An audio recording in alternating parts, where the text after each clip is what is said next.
Welcome back to my YouTube channel. My name is Louis Alexander. I'm a 25-year-old adventurer and a 2-time Guinness World Records holder. Over the last few years, my expeditions have taken me across the globe, from the 7 continents to the 7 seas.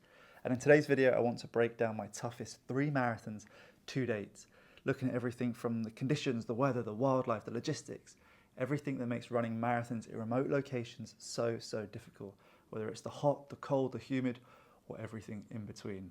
Enjoy the video. Starting in number 3 would have to be my marathon in the Agafay Desert of Northern Africa. This was actually the start of my Running the 7 Continents project back in October 2022, so a few years ago now. I had been climbing in the Atlas Mountains at the time, and to save time and logistics and money, I thought, why not also begin my Running the 7 Continents project and the Africa Marathon whilst out there. So a few days after getting off the mountains, accompanied by a friend called Chris, and 2 locals who we'd met called Mohammed and Rashid and their 4x4, we decided to head out to the desert to begin this marathon. We started at sunrise, I remember this so well, and I had the nerves of not only starting this one marathon, but this whole year-long project which was going to take me across the world and to run into remote places. So nerves were certainly high at that start line, and like many of my marathons, like many of the finish lines too, the start line was a very quiet place. There was no big crowds or cheers or anything like that. It was just me and these 3 guys starting in the desert.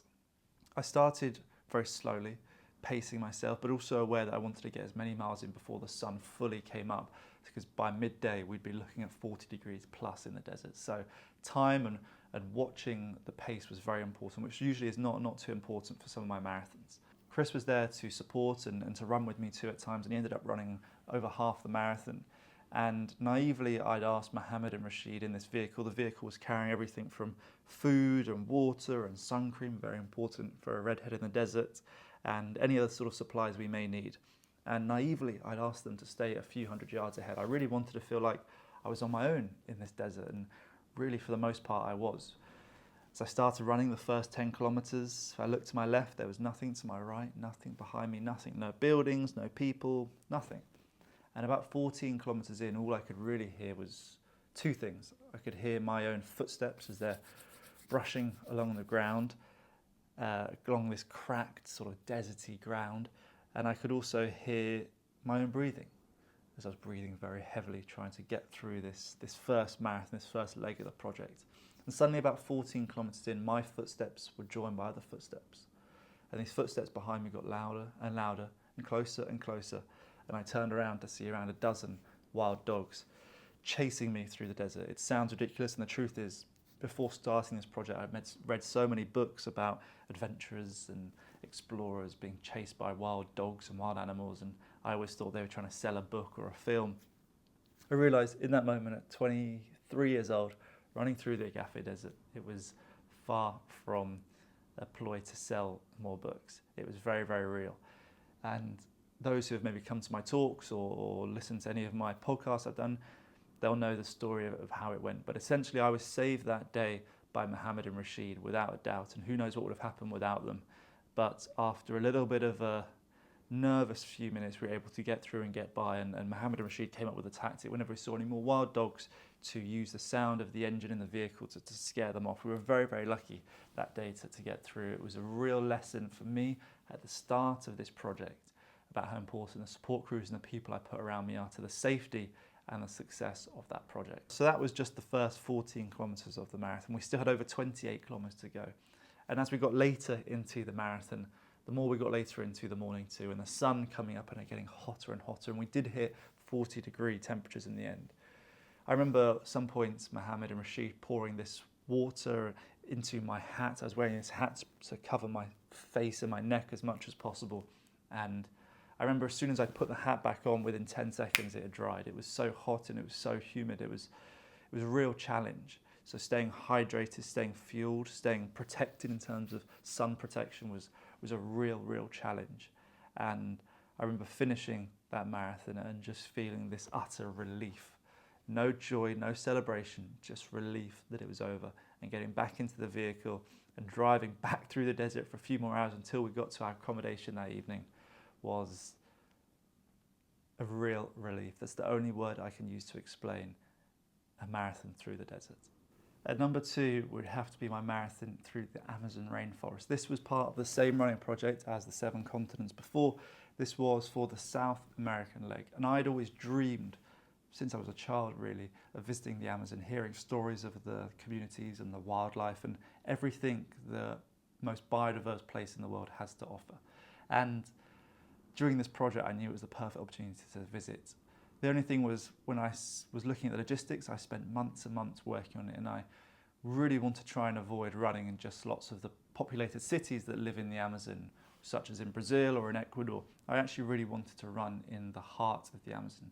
And this meant so many rejections from guides and companies who were unwilling to take me in and let me run. They said, realistically, if you go to lots of places where there aren't paths or there aren't routes, you are going to struggle to move through the Amazon. You're not going to be a run, let alone walk. You'd have to spend half the time chopping as you then also have to run. And I wanted to run. In the end, I found in Ecuador an indigenous tribe called the Quichua community. And after finding out what we were doing, they very kindly, with a little bit of persuasion, gave us permission to run on their land and to become the first people to ever do so. This meant a couple flights over to Ecuador, another flight into the Amazon, a 3-hour boat journey down the Napo River, a couple more kayaks and boats to meeting this land. And as you can imagine, it was the most incredible experience. We were so far from anything back home. I remember during the marathon, the humidity struck us from so early on. I was there with a friend, Max. We were sweating, literally, it looked like we'd just been in the shower within a few kilometers. Well, that changed quite drastically at 18 kilometers when a rainstorm began. The big risk we'd always had when we were speaking to the logistics and our interpreters was, if the rain starts, it could cancel the marathon, because they'd have to quickly get us back into the boat and out before it was too late, because we were so far from any kind of hospital or medical evacuation.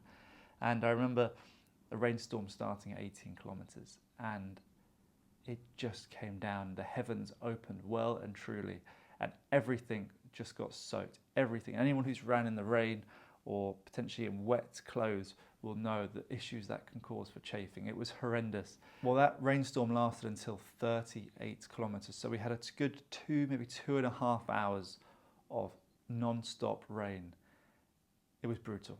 It was absolutely brutal. And the truth is, there was no choice but to commit and run through. I'd already ran almost half the marathon by the time it started. There was no chance I was going to risk the rainstorm starting and maybe not stopping for a few days, and I was missing any sort of weather window. So the time was then. We decided to push through. I had, of course, there's no vehicles on the land, there's no roads. I had a support boat going up and down this bank of the river, following me along as I was running on sort of the edge of the bank, carrying food and water supplies, keeping an eye on me in case anything was to go wrong. And it was just the most unique, the most surreal experience in terms of marathon running that I've maybe ever experienced. There's only one which could beat it, which is also the toughest marathon I've ever ran. And finally, at number 1 at the top of that list is Antarctica, the coldest, windiest and driest place on Earth. And there's so many reasons why that's at the top of the list, but I think those 3 things sum it up perfectly. Like the Amazon, I dreamed of visiting Antarctica for a long time. And like the Amazon, I knew if I ever had the opportunity and the privilege, I actually would want to visit and run in the heart of it, and not just on the peninsula or on the outside of the continent. I wanted to run in the heart of it. And during the project, I found out about something called the Antarctic Ice Marathon, this incredible event which takes place once a year at Union Glacier, which is only a few hundred miles from the South Pole. It's in many ways the home and the hub of nearly all Antarctic expeditions, those going to climb Mount Vinson or to trek to the South Pole or complete various other Antarctic expeditions. Union Glacier is often the home and the base camp, should we say, of these expeditions. So it was an incredible privilege just to visit there for that reason alone. The marathon is actually a 10.5 kilometre, or just over 10.5 kilometre loop of base camp. It takes place just behind the Ellis Mountains, which is an incredible mountain range in Antarctica, to try and protect us as much from the wind as possible. Of course, it's the windiest place on Earth. That doesn't help massively, but it helps to a certain degree. The route is checked by this safety crew before. I believe they use radar guns. They told us to check the whole route for crevasses, and they made it very clear in this final safety briefing that there are crevasses all around. But on this route, it'd be safe, and they put these little tiny red markers to show us the route of where to stay in. And I remember that final safety briefing, there was quite a serious British doctor who came on and did like a 20-minute talk of essentially scaring us of the dangers of where we are, reminding us that even though there's support crews and there's medics and people have ran this marathon before, to remind us of where we were. He spoke about frostbite and various polar injuries, and he gave us our final piece of advice. Enjoy, but remember not to sweat. Because if you sweat, your clothes can actually freeze, and that can lead to frostbite and all these other various issues he'd spoken about. That is a huge challenge. Anyone who's ran a mile, let alone a marathon, will know running and sweating are synonymous. It's okay, it's normal to sweat when running. And that was a challenge that many people suffered. Some people were getting cold hands, cold feet during the marathon. Some people were overheating and sweating. And me personally, I had to go into one of the little tents and change my base layers twice to stop overheating, to stay dry, to stay warm. It was a continuous mental battle, that marathon. It wasn't about running and getting into the flow of the marathon and switching off like many of us do when we're in quite safe locations whilst running. Instead, you had to be totally switched on and alert the whole time. You're running covered in base layers and gloves, balaclavas, hats, big ski goggles, so you're totally covered, your skin's protected. I had these small gaps between my mask and my goggles, and actually ended up getting a tiny bit of sort of frost burn, I believe it was called, or snow burn, which took a good week when I got back home to get rid of. In fact, lots of my friends called me Rudolph for that week, which I guess was good timing because it was around Christmas. The scariest part of that marathon, however, for me personally, was when the snow picked up with the wind and there was a little bit of a whiteout, and combined with the goggles and the visibility, we couldn't really see anything. And despite there being people in front and behind me, probably only a few hundred meters or maybe a couple kilometers each direction, I couldn't see anyone. I couldn't actually see anything. In fact, I couldn't actually even see the red markers and the safe zone route of where we were.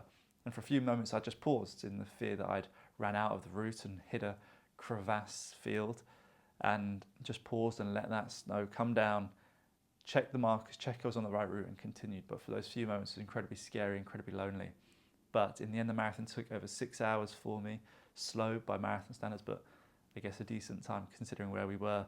And crossing that finish line, I became one of the youngest members in history of the 7 Continents Marathon Club. So to date, those are the toughest 3 marathons I've embarked on: the Agafay Desert, the Amazon, and Antarctica. But the good news is I have more marathons and more running expeditions to come, so I'm sure that list is going to change over the next few years. Thank you for watching the YouTube video, and I'll see you on the next one. Bye-bye.